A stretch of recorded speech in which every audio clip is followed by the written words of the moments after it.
Hello sir. నమస్తే అండి. పశ్చిమ గోదావరి జిల్లా మన రాష్ట్రంలోనే కాదు దేశంలోనే పచ్చటి తివాసి లాంటి పాడి పంటలకు నిలయమైన పశ్చిమ గోదావరి జిల్లాలో ఒక పక్కన పట్టిసీమ ద్వారా పంటల దిగుబడి పెంచుతూ రాబడి పెంచుకుంటూ ప్రభుత్వ ఆదాయాన్ని పెంచుకుంటూ మరో పక్కన పారిశ్రామికంగా డెవలప్ చేస్తూ మరో పక్కన విద్యాలయాల్ని స్థాపిస్తూ అన్ని రకాలుగా అభివృద్ధి చేశారు చంద్రబాబు నాయుడు గారు పశ్చిమ గోదావరి జిల్లాని. ఆ తర్వాత వచ్చిన జగన్మోహన్ రెడ్డి పాలనలో భూ కబ్జాలు, రైతుల భూముల్ని కబ్జా చేయటం, రైతుల భూముల్ని దారుణంగా దోచుకోవటం, పేదల స్థలాలను ఆక్రమించడం, ఇటువంటి తప్పుడు విధానాలతో జగన్మోహన్ రెడ్డి పూర్తిగా విధ్వంసం చేశారు పశ్చిమ గోదావరి జిల్లాని. దీని గురించి మీరు ఎటువంటి విశ్లేషణ ఇస్తారు? ఒకటండి, పశ్చిమ గోదావరి జిల్లా అంటే గోదావరి జిల్లా ప్రజల మనసులు ఎలా ఉంటాయంటే స్వచ్ఛంగా ఉంటాయి. వాళ్ళు ఏమంటే ఎప్పుడు స్వచ్ఛమైన మనసుతో ప్రతి ఒక్కరు నిస్వార్థంగా ప్రతి ఒక్కరికి మంచి చేయాలనే మనసున్న వాళ్ళు పశ్చిమ గోదావరి జిల్లా ప్రజలు. వాళ్ళు 10 మందికి సహాయం చేయాలనే మనస్తత్వంతో ఉండే ప్రజలు. అదేవిధంగా తెలుగుదేశం పార్టీ హయాంలో ఇక్కడ ఏం జరిగిందంటే అభివృద్ధి జరిగింది. జగన్మోహన్ రెడ్డి గారి ప్రభుత్వంలో అరాచకాలు జరుగుతున్నాయి. ఏ విధంగా అంటే పశ్చిమ గోదావరి జిల్లాలో తెలుగుదేశం పార్టీ ఏ విధంగా అభివృద్ధి పనులు పయనింపు చేసిందంటే అండి, పోలవరం ప్రాజెక్టు మన పశ్చిమ గోదావరి జిల్లా ఉంది. దాన్ని అలాంటి పోలవరం ప్రాజెక్టును 70% పనులు పూర్తి చేసిందండి తెలుగుదేశం పార్టీ. అదే కాకుండా పేదలకి, ముఖ్యంగా పశ్చిమ గోదావరి జిల్లాలో బడుగు బలహీన వర్గాల పేదలకి 94,749 ఇల్లు కట్టించింది. అదేవిధంగా పంట కాలువల పైన సోలార్ విద్యుత్ ప్రాజెక్టులు, అంటే అక్కడ నీళ్ళు ఎక్కువ ఉంటాయి. దేవుడిచ్చిన వరం ఏంటంటే ఎల్లప్పుడూ అక్కడ నీళ్ళు ఉంటాయి.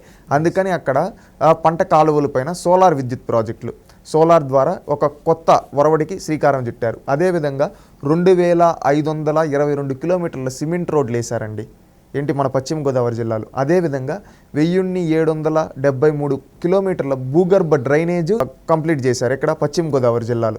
ఇదే కాకుండా తాడేపల్లి గూడెంలో నేషనల్ ఇన్స్టిట్యూట్ ఆఫ్ టెక్నాలజీ NITని తీసుకొని రావడం జరిగిందండి.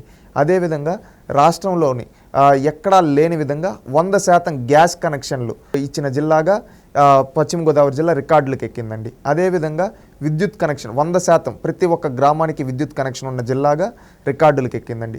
రాష్ట్రంలోని తొలి ODF జిల్లాగా, అంటే మరుగుదొడ్లన్నీ కట్టడంలో 100% పూర్తి చేసింది పశ్చిమ గోదావరి. ఈ విధంగా తెలుగుదేశం పార్టీ అన్నిట్లో నెంబర్ 1గా నిలబెట్టింది పశ్చిమ గోదావరి జిల్లాని. ఏ కార్యక్రమం అయినా కానీ విద్యుత్ కనెక్షన్లు కావచ్చు, అదేవిధంగా గ్యాస్ కనెక్షన్లు కావచ్చు, అదేవిధంగా మరుగుదొడ్లు కట్టడంలో కావచ్చు, అదేవిధంగా రోడ్లు వేయడంలో కావచ్చు, భూగర్భ డ్రైనేజ్ విషయంలో కావచ్చు, ఇల్లులు కట్టడంలో కావచ్చు, పంట కాలువలపైన సోలార్ విద్యుత్ ప్రాజెక్ట్ ఇవి పెట్టడం కావచ్చు, అదేవిధంగా అనేక ఇరిగేషన్ ప్రాజెక్టులను కంప్లీట్ చేయడంలో కావచ్చు, అదేవిధంగా CC రోడ్లు, ఈ డెవలప్మెంట్ అంతాగా పశ్చిమ గోదావరి జిల్లా తెలుగుదేశం. అదేవిధంగా అనేక ఇండస్ట్రీస్, చిన్న తరహా పరిశ్రమలు తీసుకొని అదేవిధంగా ఆక్వాన్ డెవలప్ చేసి ఈ విధంగా పశ్చిమ గోదావరి జిల్లా ప్రజలకు అండగా నిలబడింది తెలుగుదేశం పార్టీ.